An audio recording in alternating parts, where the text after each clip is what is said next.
అందరికీ నమస్తే అండి. మొన్న నవంబర్ 26వ తేదీన రాజ్యాంగ దినోత్సవం సందర్భంగా ఆంధ్రప్రదేశ్ అసెంబ్లీలో మాక్ అసెంబ్లీ నిర్వహించారు.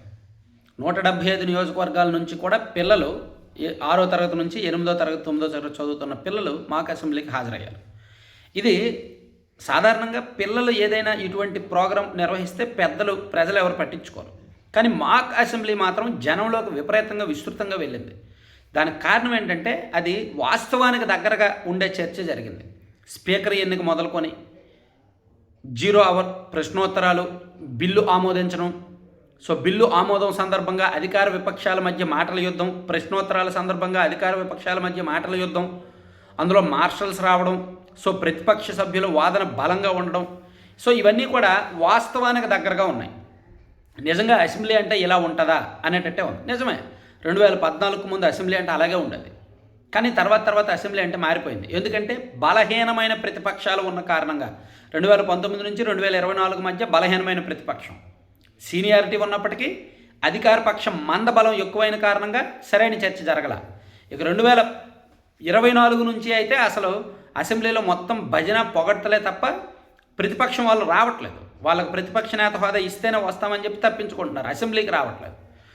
ఈ ఓవరాల్గా మాక్ అసెంబ్లీ నిర్వహణ సందర్భంగా పాఠం నేర్చుకోవాల్సింది వైసీపీ, కాస్త జాగ్రత్త పడాల్సింది టీడీపీ కూటమి. ఎందుకంటే అసెంబ్లీ ఆ సెషన్స్ జనం దగ్గరగా అబ్జర్వ్ చేసినప్పుడు ప్రతిపక్షాలు ఏ విధంగా అధికార పక్షాన్ని ప్రశ్నించాయి, రాష్ట్ర సమస్యల విషయంలో, బిల్లుల విషయంలో ఏ విధంగా ప్రశ్నించాయి అనేది కళ్ళకు కట్టినట్టు చూపించారు.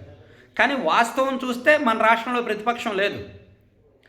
అఫీషియల్గా ప్రతిపక్షం లేనప్పటికీ ఏకైక వ్యతిరేక పక్షం వైసీపీ కాబట్టి వాళ్ళే ప్రతిపక్షంగా వ్యవహరించి అసెంబ్లీకి వెళ్ళొచ్చు.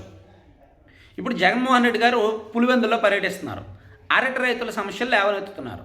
అలాగే ధాన్యం కొనుగోలు సరిగ్గా జరగడం లేదని చెప్తున్నారు.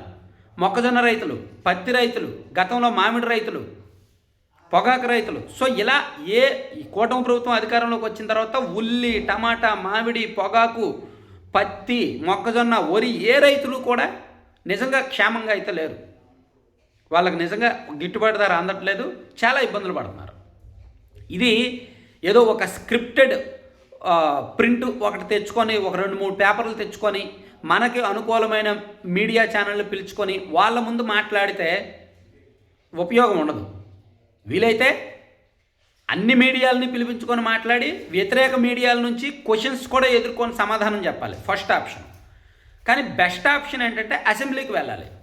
సంవత్సరానికి 3 సార్లు అసెంబ్లీ సెషన్స్ జరుగుతాయి. బడ్జెట్ సమావేశాలు, వర్షాకాల సమావేశాలు, శీతాకాల సమావేశాలు జరుగుతాయి.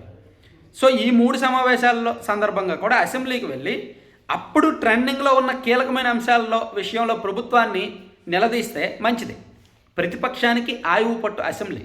అసలు జనం అసెంబ్లీ సెషన్స్ జరుగుతున్నప్పుడు ప్రజలు కూడా అధికార పక్షం చెప్పే సమాధానాల కంటే ప్రతిపక్ష సభ్యులు అడిగే ప్రశ్నలనే ఇంట్రెస్ట్గా చూస్తారు. ఎందుకంటే అధికార పక్షం వాళ్ళు ఎంతసేపు పొగుడుకుంటారు, భజన చేసుకుంటారు. కానీ ప్రతిపక్షం వాళ్ళు సరైన పాయింట్ లేవనెత్తి ప్రజల సమస్యలను లేవనెత్తుతారు. కాబట్టి అసెంబ్లీ సెషన్స్ జరుగుతున్నాయంటే ప్రతిపక్షాలు ఏ అంశం మీద పాయింట్ లేవనెత్తారు, ఏ అంశం మీద క్వశ్చన్ చేశారు, బిల్లు చర్చ జరుగుతున్నప్పుడు ఏ అంశాన్ని లేవనెత్తారు అనేది జనం చూస్తారు. కానీ దురదృష్టవశాత్తు మన రాష్ట్రంలో ప్రతిపక్షం లేదు, బలహీనమైపోయింది. ఇక్కడ జగన్మోహన్ రెడ్డి గారు నిజంగా పాఠం నేర్చుకోవాలి. ఆయన అక్కడ ప్రెస్ మీట్ పెట్టో, లేదంటే అక్కడ ప్రెస్ మీట్ పెట్టో, ఎక్కడికో వెళ్ళి ఊరికే మాట్లాడే కంటే అసెంబ్లీకి వెళ్ళాలి. ఇది మంచి అవకాశం, సరైన అవకాశం.